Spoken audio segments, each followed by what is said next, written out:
Bastante irmãos aqui para nós estudarmos a palavra do Senhor. E nós vamos hoje fazer algo um pouquinho diferente, porque para quem vem acompanhando direitinho as aulas, hoje ficaria um pouco repetitivo, porque vamos aqui nos localizarmos aonde estamos, dentro da história de Jó. Sabemos já que Jó passou por toda aquela situação difícil, onde Deus chamou a atenção de Satanás, viste meu servo Jó, viste meu servo Jó, foi Deus, quem chamou a atenção de Satanás para a atitude de Jó, que era um homem temente a Deus, E aí então Satanás falou, eu vi sim, mas também o Senhor deu tudo para ele é rico, ele é cheio de bens, tem uma boa família, assim é fácil, servir ao Senhor. Aí Deus falou, então você tem a licença minha, tem a permissão de você tocar nos bens, na família dele. E aí Satanás então tira tudo que Jó tinha de material, mata toda a família de todos os filhos de Jó, e novamente Satanás volta diante do Senhor e novamente numa nova audiência ele fala assim, viste meu servo Jó, que ainda não me negou, mas o ser humano, ele é assim, se você tocar na saúde dele, na carne, ferir, aí ele vai te negar. Então Deus falou, então tá bom, você tem permissão de tocar na saúde de Jó, mas não tem permissão de tocar na vida dele.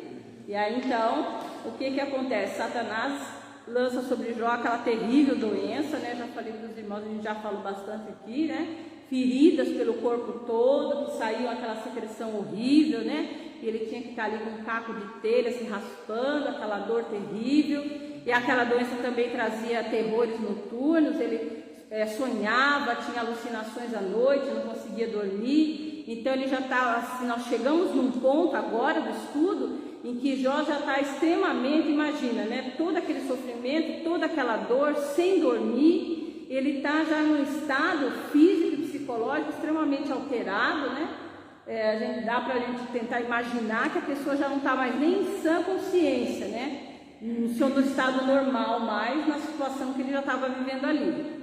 E os amigos dele, que são os 3 amigos que permaneceram do lado dele todo o tempo, primeiro tentaram de alguma forma trazer alguma palavra de consolo, apesar que essas palavras não foram tão eficazes, mas foi assim o que os amigos tinham para falar dentro da limitação do conhecimento que eles tinham de Deus. No primeiro ciclo de discursos, os amigos tentaram trazer uma palavra, deixando bem claro para os irmãos uma coisa, que naquela época, o pensamento da época era sempre esse, se você vivia bem, é porque você não tinha pecado, mas se você tivesse qualquer problema, é porque você tinha pecado. Então isso era uma regra para eles que valia assim, que era certo. Se você tivesse alguma enfermidade, se estivesse passando por qualquer dificuldade na sua vida, você tinha pecado, E nós hoje temos um conhecimento além disso, sabemos que não é assim, que muitas vezes não é só por causa do pecado que nós passamos por dificuldades nessa vida. Mas ali os amigos de Jó tinham esse pensamento. E eles queriam que Jó confessasse esse pecado que tinha levado ele àquela enfermidade. Então, na cabeça deles, Jó tinha cometido um grande pecado, que Jó não estava querendo confessar a Deus, estava querendo manter esse pecado oculto, e esse pecado era o causador de tanto sofrimento. E Jó está sempre dizendo que não.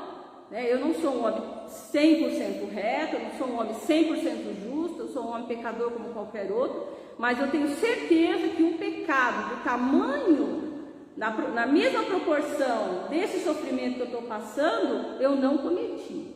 Isso Jó tem certeza, todo o tempo ele vai afirmar isso, E ele gostaria de saber do porquê que ele está passando por aquilo. Se ele realmente não fez um pecado tão grave, por que ele está passando por aquilo? Ele questiona muitas vezes. E nós já vimos coisas muito interessantes, que assim, quem ainda não acompanhou o estudo, pegue todo para ler, que a apostila está bem pequena, e nós vamos vendo o paralelo dos desejos que Jó teve e que hoje na nossa vida foram cumpridos, né? Jó tinha vontade de ter um mediador entre ele e Deus, hoje nós temos, que é Jesus Cristo, né? Jó tinha vontade de saber se depois ele iria ressuscitar para ter uma vida com Deus. Ele falou, na aula passada nós falamos isso, que ele falou, se eu soubesse que eu ressuscitaria um dia para viver com Deus, eu até teria mais paciência em suportar toda essa dor, né? Mas ele não tinha essa certeza, que hoje nós temos, que nós vamos ressuscitar e vivermos com o Senhor, né? Então, até o final do livro, nós vamos ver quantas certezas que Jó gostaria de ter, mas que na verdade hoje nós temos já, né? No Senhor Jesus nós já recebemos essa certeza. E naquele momento de aflição, Jó gostaria de saber essas coisas, né? Então, hoje é o segundo ciclo de discursos, né? Os 3 amigos vão falar novamente e Jó vai responder para esses amigos novamente. Só que agora todos eles já estão perdendo a paciência, todos 4 estão irritados. O Jó, como eu já disse, né, não está aguentando mais, com certeza, no estado que ele está vivendo, e além do que ele também não está aguentando mais aquelas palavras de acusação. Em vez de palavras de consolo, ele está recebendo mais a palavra de acusação. Então ele está realmente muito esgotado, físico e psicologicamente. E os amigos estão irritados também com ele já. Porque, poxa, eles estão falando para ele pedir perdão dos pecados, porque eles acreditam que ele pecou e ele não confessa esse pecado, porque ele sabe que não pecou, mas eles acreditam assim. Então, eles estavam, né, num conflito grande ali, e todos eles já estão irritados. Então, agora, nessa segunda fala dele, já não vai ser uma fala... a primeira já não foi tão amistosa. Essa, então, está todo mundo irritado um com o outro. Então, essa segunda fala vai ser já uma fala bem mais dura de todos os 4. Aí eu fiz uma ilustração aqui para os irmãos entenderem que essa fala, nós temos aqui o nosso juiz, né, Deus, que só vai se pronunciar no final do nosso estudo, na última aula. O juiz, por enquanto, está só observando toda essa cena, né? Nós temos aqui os 3 acusadores de Jó, né, que na verdade não foram consoladores, a gente já percebeu que são acusadores, na verdade, né? E a aula de hoje a gente vai dar para entender bem melhor que na verdade o que está acontecendo aqui é um verdadeiro julgamento. Só que esse julgamento que está sendo feito para Jó, mesmo sem as provas, primeiro que não tem uma acusação, né? Eles não falam, olha, você fez tal coisa. Não, eles só falam, olha, você pecou. Mas que pecado é esse? Ninguém sabe. Então ele está sendo julgado por uma coisa que, né, não foi apresentada, a queixa, né? Então já começa daí. Depois não tem provas nenhuma, ninguém apresenta provas nenhuma desse crime, né? Desse tão grande pecado. A única coisa que eles colocam como prova é a condição em que ele está vivendo.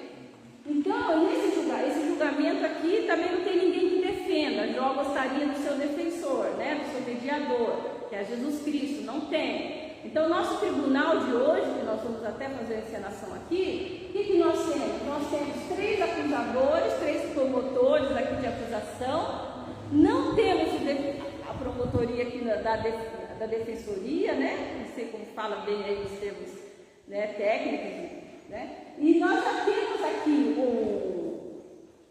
o réu, que na verdade nem terminou o julgamento, mas já foi condenado pelos amigos, né? Não terminou nem a sessão aqui, não terminou nem o julgamento, mas na verdade ele já está condenado e ele já foi, a sentença dele para os amigos já está executada. Então, sem que fosse terminado esse julgamento, para os amigos ele já está condenado.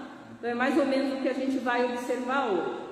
Então, para mudar um pouquinho, porque na verdade as coisas vão meio que ser parecidas, só que vão ser um pouco mais exaltadas, os ânimos entre eles, né? Nós vamos perceber que a intensidade das falas vão ser muito maiores, e eu gostaria que os irmãos percebessem bem isso, porque é aí que nós vamos chegar na aula final, né? Daqui mais 3 aulas, a terceira daqui para frente é a última, e aí os irmãos vão entender bem direitinho, apesar que alguns já entenderam bastante, né? Das nossas falas aqui, bastante gente já chegou no objetivo final da história de Jó. E aí vai dar para nós entendermos bem direitinho por que Deus permitiu tanto sofrimento na vida de Jó, né? Então essa aula de hoje vai deixar assim vai abrir bem para a gente entender a questão final do sofrimento de Jó. Mais uma coisa, terminando aqui nossas aulas de Jó, que são mais 3, aqueles princípios batistas que o pastor colocou no grupo, né, eu propus aqui que nós fizéssemos talvez 1 ou 2 aulas rápidas para nós revermos os princípios batistas. Se alguém não tiver a apostila, eu imprimi, né, quem você gosta de ler no celular, tenho impressa, tá, irmão? Então nós vamos fazer a seguinte encenação aqui. O Jó vai vir aqui, sentar aqui na frente, os acusadores dele podem vir. Eu vou dar lugar aqui para os irmãos. Jó aqui vai ser o Jó vai vir aqui. E os 3 irmãos, vamos ver se eu ajeitar aqui se vai ficar bom. E aí, Rose? Entendeu? Tem que abaixar? Hã? Quer que você segura? Como é que vira aqui para você? Como é que vira a imagem aqui do seu celular? Não sabe? Hã? Você não sabe como vira? Aqui do seu. Como vira? Eu não sei, mas eu seguro aqui. Então, o primeiro acusador aqui ele faz, pode tirar a frente e colocar as suas acusações contra Jó. O que Jó fez, a sua opinião. Olha que na máquina você fala. Jó, um sábio não responde com palavras ocas, não fica inchado com opiniões que não valem nada. Um sábio não falaria palavras inúteis, nem se defenderia com argumentos sem valor. Mas você quer acabar com o sentimento religioso. Se dependesse de você, ninguém oraria a Deus. Você fala assim por causa do seu pecado e procura enganar os outros com as suas palavras. Eu não preciso acusá-lo, pois as suas próprias palavras o condenam. Você está pensando que é o primeiro ser humano que nasceu? Por acaso, você veio ao mundo antes das montanhas? Será que você conhece os planos secretos de Deus? Será que só você é sábio? Será que você sabe o que nós não sabemos ou compreende as coisas melhor do que nós? O que sabemos, nós saberemos com pessoas idosas que nasceram antes do seu pai. Por que você não quer aceitar o consolo de Deus, o consolo que Deus lhe oferece? Em nome dele, nós falamos delicadamente com você. Por que você deixa de levar você se deixa levar pelo seu coração? Por que esses olhares de ódio? Por que essa revolta, essa ira contra Deus? Por que você se deixa assim? Será que alguém pode ser puro? Poderá alguma pessoa ser correta diante de Deus? Se Deus não confia nos anjos, e se nem o céu é puro aos seus olhos, que diremos do ser humano, imundo e nojento, que bebe o pecado como se fosse água? Escute, Jó, que eu vou lhe explicar. Vou contar aquilo que tenho visto. Os sábios ensinam verdades que aprenderam com seus pais. E esses moravam numa terra que não recebeu a influência de estrangeiros. Aquele que é mau, que persegue os outros, sofre atormentado a vida inteira. Vozes de terror enchem os seus ouvidos, e quando pensa que está seguro, os bandidos o atacam. Ele não tem esperança de escapar da escuridão da morte, pois um punhal está pronto para matá-lo.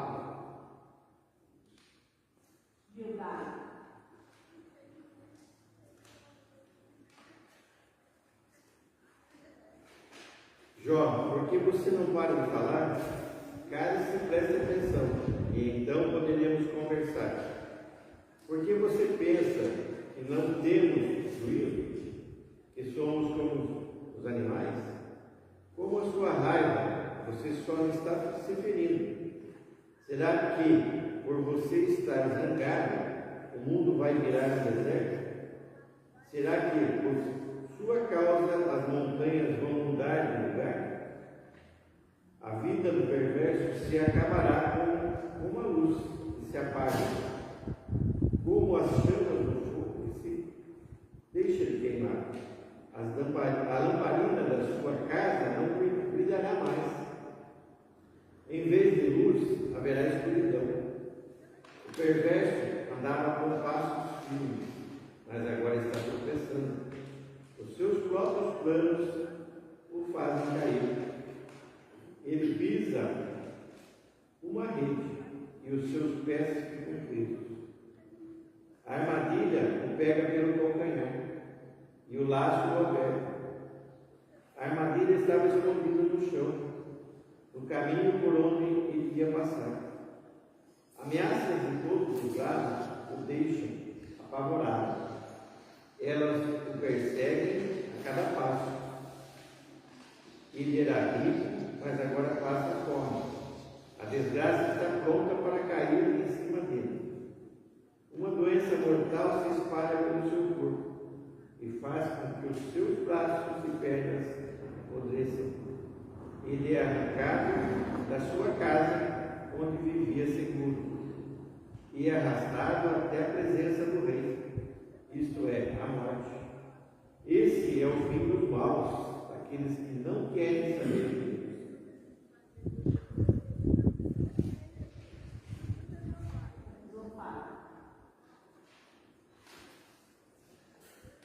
Jó, deixa eu perdoar.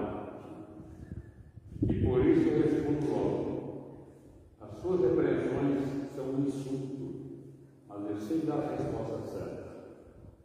Você sabe muito bem que desde os tempos antigos, desde que o ser humano existe na Terra, sempre foi assim. A alegria de quem é mau dura pouco. O seu prazer passa depressa. Ele pode ser tão alto como o céu. A sua cabeça tocará a nuvem, mas ele se acabará para sempre como a cinza. E os seus conhecidos não ficaram sabendo do que aconteceu com ele. Ele desaparecerá como um sonho, como uma visão da noite, para nunca ser visto. As pessoas que viviam com ele não o verão mais. Seus filhos devolverão aos pobres aquilo que ele roubou, aquilo que ele ganhou desonestamente. O seu corpo jovem e forte logo virará pó. Para quem é mau, a maldade é doce. Ele a esconde debaixo da língua e fica com ela na boca para sentir bem o seu prazer, o seu paladar. Mas daí a pouco, no estômago, ela vira um veneno amargoso. Ele toma veneno de cobra e esse veneno o mata. O céu mostrará os pecados dos maus e a terra se levantará para acusá-los. No dia em que a ira de Deus se derramar sobre eles, todas as suas riquezas serão destruídas. E isso que Deus faz com os perversos. É essa a recompensa que ele guarda para os maus.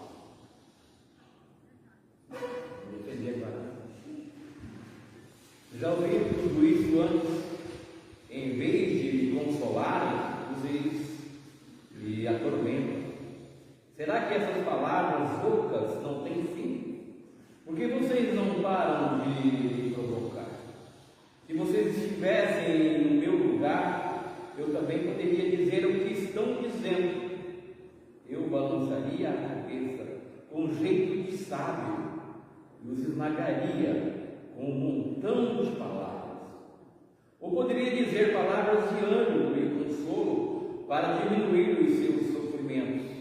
Mas se falo, a minha dor não se acalma. E se me calo, os meus sentimentos, o meu sofrimento não diminui. Tu, ó Deus, me deixasse sem forças e destruísse toda a minha família.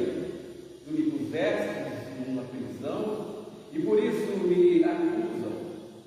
Virei pelo pele e osso, e por isso os outros pensam que sou culpado.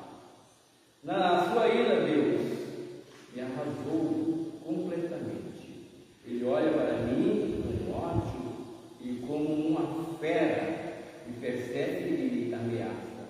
Todos me ameaçam, abrem a boca para zombar de mim e me dão bofetadas para me humilhar.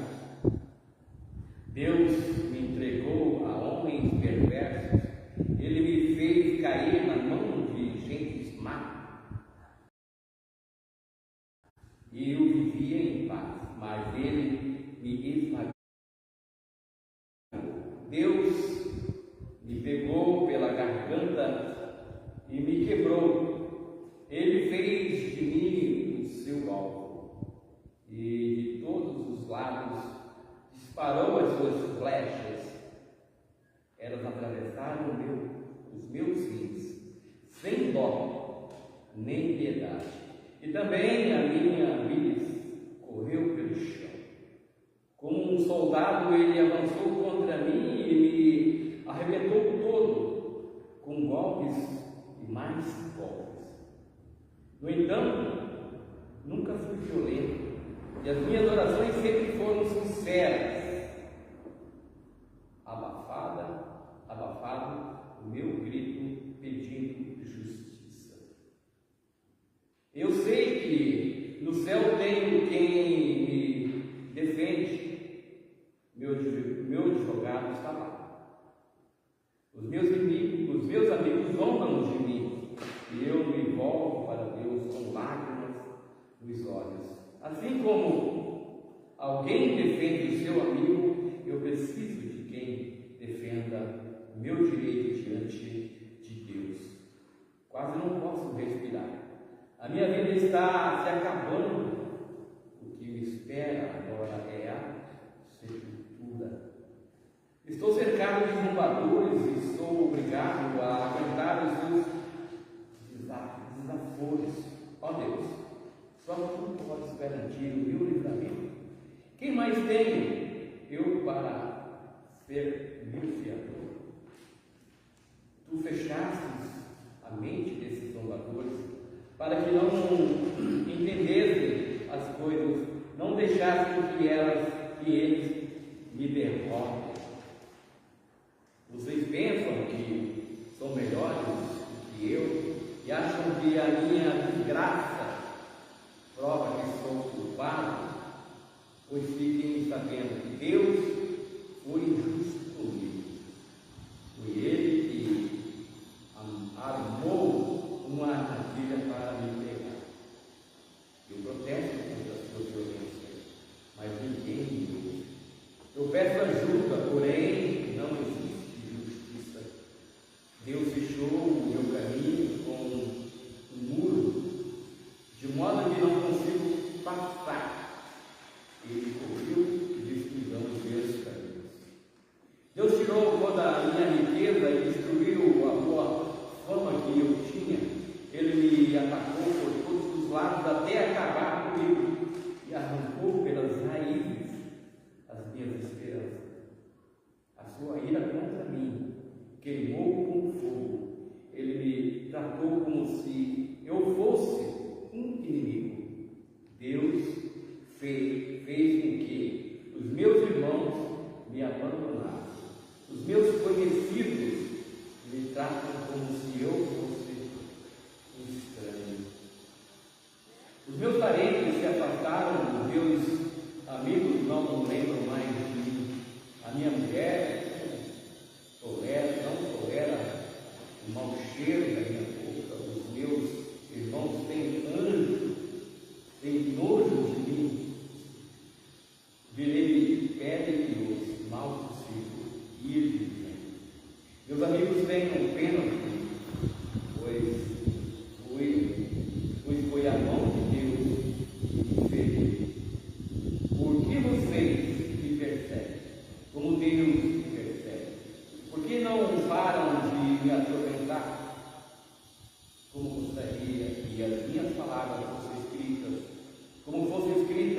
comigo, ou que com uma ponteira de ferro que ela fosse gravada para sempre no chumbo ou na pedra, pois eu sei que o meu defensor vive, no fim ele virá me defender aqui na terra, mesmo que a minha pele seja toda comida pela doença, ainda nesse corpo eu verei a Deus, eu o verei com os meus olhos o verão, e ele não será um estranho para mim.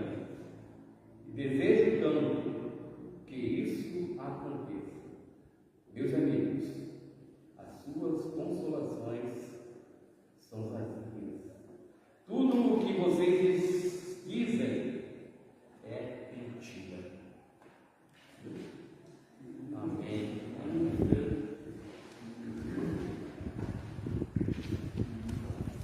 Atores sem faculdade.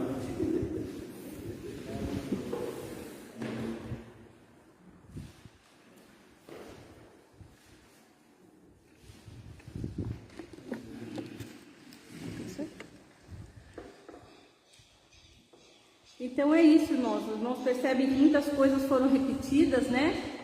Percebem que os acusadores falaram coisas aí já quando se defendeu, né? A respeito até de algumas coisas que nós discutimos, né, irmã Ida? Que ele não orava a Deus, que ele não se humilhava diante de Deus, né? Que ele não conhecia Deus, né? Tudo isso os amigos estavam falando para ele. Mas quando ele foi se defender, ele disse que ele orava assim, né? Ele se humilhava assim diante de Deus, ele buscava a Deus.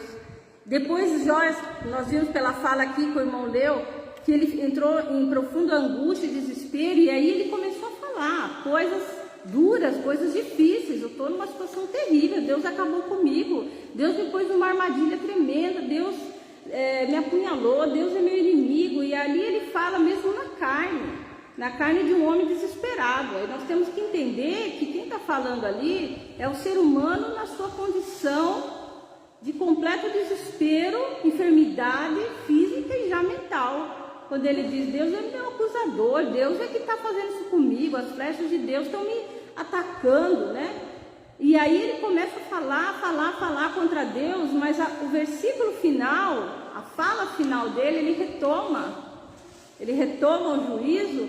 E aí quando a gente pensa que ele vai chegar no ponto mesmo de amaldiçoar Deus, como a esposa dele disse, amaldiçoa o teu Deus e morre, ele levanta, né? No final ali, ele levanta naquela dor, naquele desespero todo, ele consegue ainda ressurgir as forças dele, e ele vai dizer as palavras mais lindas, né, que alguém pode dizer ali, numa situação daquela: eu sei que o meu Redentor vive. Né? Por mais que ele tenha dito palavras duras, e dito que Deus tinha feito tudo aquilo com ele, foi na hora do desespero, mas depois ele cai na realidade da vida dele, na fé que ele tem em Deus, que é verdadeira, né, de um homem temente a Deus, e ele vai dizer: eu sei que o meu Redentor vive, e eu sei também que ele vai vir fazer justiça para o meu caso, né, e eu sei que os meus olhos o verão. Então ele volta, ele retoma a sua sanidade, né, e ele declara a sua fé, por mais que as palavras dele pareçam que a gente tende a achar que ele vai negar a Deus, mas aí ele faz uma declaração muito linda de fé, né? E ele se reergue ali no final do texto que o irmão Bertoldi leu, dizendo essas lindas palavras, que é como o nosso hino que nós cantamos, esse terceiro hino, tem muito a dizer, né? Que não importa as circunstâncias, né? Mas que circunstâncias essas de Jó, né? E ele pôde adorar a Deus nessas circunstâncias, né? E o que ele quer saber agora, o porquê que ele está passando por isso. Então, como eu coloquei na apostila, não é errado nós queremos entender o porquê, né? Até por isso que nós devemos vir à escola dominical para aprender as coisas do Senhor. O errado é exigir de Deus alguma coisa. Aí não podemos tomar essa atitude de exigência, né? Mas conhecermos os porquês, né? E aquilo que Deus nos deu para conhecermos, isso é louvável. Nós temos que conhecer a Deus, conhecer a personalidade de Deus, os atributos de Deus, e aquilo que ele nos revelou através da palavra, nós temos sim que buscar conhecer. E Jó queria saber o motivo, e no final ele vai entender, né? Porque em Eclesiastes e em Provérbios diz isso, nós vamos estudar na última aula, que tudo tem o seu propósito, né? E nós vamos entender qual foi o propósito de tamanho sofrimento. Então, assim nós vamos encerrar a nossa escola dominical. Espero que os irmãos tenham gostado aí da nossa dinâmica, para mudar um pouquinho nesse domingo de carnaval para o mundo, mas de bênção para nossas vidas, né? Domingo que vem temos o segundo discurso, o terceiro discurso. Zofar já ficou muito nervoso, né, Zofar? Não vai falar mais. Que é o irmão Valdemar. Zofar ficou nervosíssimo hoje, ele não vai querer falar mais. Só os outros dois ainda vão se pronunciar. E aí Jó também vai dizer, a partir de agora eu não falo mais, só falo se for com Deus. Ele vai se invocar mesmo, né? E aí vai vir o quarto amigo e por último é o juiz que vai vir para dar a sentença. Então temos mais 3 aulas. E vamos orando, que eu já falei com a irmã Rose, já falei com o irmão Rony, falei com o Bertoldi, com a Beth, vale para todos os irmãos. Vamos ver se a gente começa a fazer um rodízio aqui, alguns irmãos virem experimentar da aula. E quem sabe tem aí mais irmãos com os dons de ensinar. E foi assim que eu descobri o meu dom, e assim outros podem descobrir que tem o dom também, né, de lecionar. Então vamos orando, eu estou convidando, estou esperando o sim dos irmãos aí, para fazer o revezamento comigo aí, a gente descobrindo novos professores, né? Amém? Vamos orar, vamos lembrar do irmão Malvino, tá?